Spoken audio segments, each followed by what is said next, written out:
श्री नकली सिंह।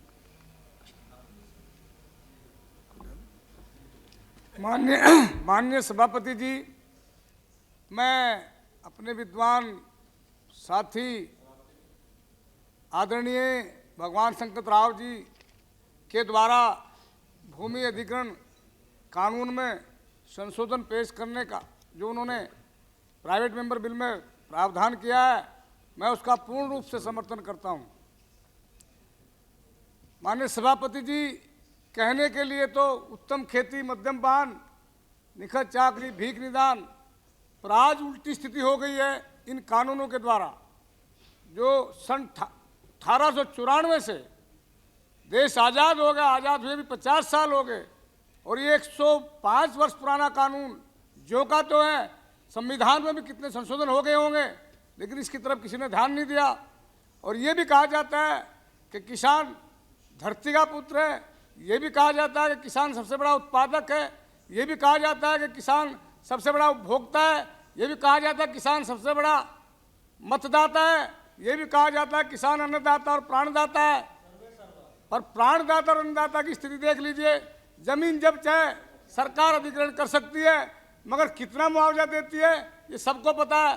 वो यहाँ तक कि वो अच्छी तरीके से अपील भी नहीं कर सकता, और कब तक वो पैसा दिया जाता है, कितना लंबा समय लगता है उसमें। और ये भी कि फैक्ट्री या कोई सार्वजनिक निर्माण की चीज़ कब तक नहीं बनती, 10-10 साल हो जाते हैं, लेकिन उसकी ज़मीन वापस नहीं की जाती। तो इन सारी बातों को देख करके हमें लगता है कि आज तो उत्तम खेती की जगह निखत चाकरी जो थी वही उत्तम है, चाकरी उत्तम हो गई है, और किसान तो दर दर की ठोकरें खाकर इस तरह फिरता रहता है। कहने के लिए ये भी कहते हैं हम लोग कि कृषि प्रधान देश है, और आवर कल्चर इज एग्रीकल्चर, ये भी कहते हैं, मगर इस किसान की दुर्दशा इस प्रकार की है। जमीन ले ली जाते, कहते हैं कृषि योग्य जमीन ली गई है। जितने भी शहरों के आसपास जमीन सभी कृषि योग्य हैं, क्योंकि उस सारी बेल्ट में, शहरों के आसपास की सारी बेल्ट में सब्जी पैदा होती है, और सब्जी हमेशा अच्छी ज़मीन में पैदा होती है, कृषि योग्य ज़मीन में पैदा, उत्तम ज़मीन में पैदा होती है।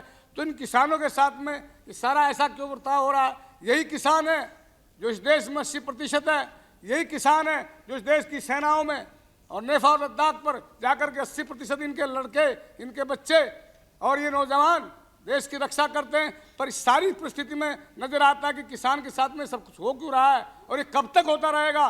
तो जो आपने प्रस्ताव पास किया, मैं तो उसके हृदय से स्वागत करते हुए भी समर्थन करता हूं, और सरकार से भी निवेदन करता हूं कि सारी पृष्ठभूमि को देखते हुए, सारे इस वातावरण को देखते हुए सरकार भी अपनी स्वीकृति देने की कृपा करेगी, ऐसा मुझे विश्वास है। दूसरी बात है कि ये किसान वो किसान है, इतना उदार है ये और कोई काम कर भी नहीं सकता, ये कोई और काम जानता भी नहीं है। जो आदमी खेती करते हैं वो सामान्य रूप से बाकी लोगों से कम जानकार होते हैं। किसान की जमीन चले जाए कोई और काम नहीं कर पाएगा, बर्बाद हो जाएगा। दुकानदार की दुकान चली जाए दूसरी दुकान कर लेगा, कारखाने वाला कारखाना चले जाए दूसरा कारखाना चला लेगा, मगर किसान की जमीन चली जाए तो कोई और काम करेगा नहीं। दिल्ली के अंदर देख लीजिए, ये सारा जो यहाँ जहाँ हम लोग बैठे हैं, ये राष्ट्रपति भवन, ये भारत की माननीय संसद, ये सारे किसानों की जमीन में बनी हुई है। लेकिन हजारों महिलाएं किसानों की आज भी इन पार्कों में घास खोदती फिरती हैं, कोई काम और कर ही नहीं सकते। सबसे सस्ते दिमाग का अगर कोई काम है तो खेती का ही काम है। देखिए बाजार के अंदर किसान अपना सामान लेकर के जाता है, गन्ना लेकर के जाता है, कितने लोग रास्ते में गन्ना खींचते हैं उसकी बुग्गी से, उसकी ट्रैक्टर ट्रॉली से। और अगर आप कहीं जाकर के एक रेडी वाले से एक मूंगफली उठा लो तो पता नहीं क्या स्थिति हो जाएगी, वहाँ किस प्रकार का जाम लग जाएगा। तो इस प्रकार की व्यवस्था होनी चाहिए कि किसान की जमीन जब अधिग्रहण करेंगे आप, कलेक्टर जब करेगा तो उसका उचित मुआवजा, उचित कोई शब्द नहीं होता, उचित नहीं, बाजार का भाव नहीं, जिसको किसान स्वीकार करे। क्योंकि एक चीज दे रहा हो, अपनी माँ को दे रहा है, किसान धरती को माँ मानता है, माँ को समर्पित कर रहा है, किस आधार पर कर रहा है, किस बेस पर कर रहा है, किसमें नेशनल इंटरेस्ट है, उसमें देश का भला है, देश के भले के लिए वो दे रहा है। मगर उसका अर्थ ये नहीं होना चाहिए उसको कुछ दिया ना जाए, उतना पैसा दिया जाना चाहिए जिसमें किसान संतुष्ट हो जाए। और दूसरी बात ये, आज तक ये व्यवस्था है कि उसके परिवार के किसी आदमी को नौकरी दी जाती, बहुत सी जगह नौकरी दी जाती, कोई सेवा का अवसर नहीं मिलता, वो धक्के खाकर फिरता रहता है। वो यहाँ तक भी नहीं जानता, 90% किसान ऐसे कलेक्टर से बात करना नहीं जानते, वो चपरासी के सामने गिड़गिड़ाते रहते, हमें मिलवा दीजिए डीएम साहब से, हमें मिलवा दीजिए। 90% होंगे इस प्रकार के लोग। और कैसे कैसे मर के वहाँ जाता है बड़ी परेशानी में, तो डीएम साहब कहते हैं अब टाइम नहीं है, फिर आना। 10 चक्कर लगाता है, कितना पैसा बर्बाद होता है। और जब मुआवजा उसको मिलता है, जैसा कैसा मुआवजा मिलता है, उसकी इच्छा के अनुरूप नहीं मिलता, परंतु वो मुआवजा मिलता है तब उसके हजारों रुपए खर्च हो जाते हैं, मुझसे खर्च चढ़ जाता होगा उसके ऊपर। और जो मुआवजा मिलता है कितने समय मिलता है, उस पर कोई ब्याज तक नहीं मिलता। तो इस प्रकार की व्यवस्था होनी चाहिए। और जो सुझाव हमारे माननीय भगवान शंकर राव जी ने प्रस्तुत किया वो बहुत ही अच्छा है, और किसान के हित में और देश के हित में। किसान का हित मतलब देश का हित। अगर किसान उठेगा तो गांव उठेगा, और गांव उठेगा तो देश उठेगा। और मैं एक बात बहुत स्पष्ट करना चाहता हूं, शहर वालों की खुशहाली भी छिपी हुई है गांव वालों की खुशहाली में, और गांव की खुशहाली किसान की खुशहाली में।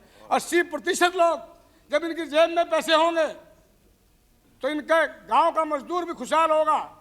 किसान जब खुशहाल होगा तो गांव का मजदूर भी खुशहाल होगा, उसका कुम्हार खुशहाल, उसका कहार खुशहाल, उसका दुकानदार खुशहाल, और उसका सुनार खुशहाल होगा। ये सारे लोग चलेंगे फिर शहर की ओर। पैसा जेब में है तो जाएंगे तो मोटरसाइकिल वाले की मोटरसाइकिल बिकेगी, कपड़े वाले का कपड़ा बिकेगा, सीमेंट वाले का सीमेंट बिकेगा, लोहे वाले का लोहा भी बिकेगा, भट्टे वाले की ईंट बिकेगी। अर्थात यही बात सही होगी कि शहर वालों की खुशहाली भी छिपी हुई है गांव वालों की खुशहाली में, और गांव की खुशहाली किसान की खुशहाली में। इसलिए ये जो सुझाव और ये जो प्रस्ताव प्राइवेट मेंबर बिल के द्वारा माननीय रावत जी ने प्रस्तुत किया, मैं इसका पूर्ण रूप से समर्थन करते हुए और सरकार से भी विनम्र निवेदन करते हुए आग्रह करता हूं कि सरकार भी कृपा करके इसको अपनी स्वीकृति प्रदान करेगी। बहुत बहुत धन्यवाद।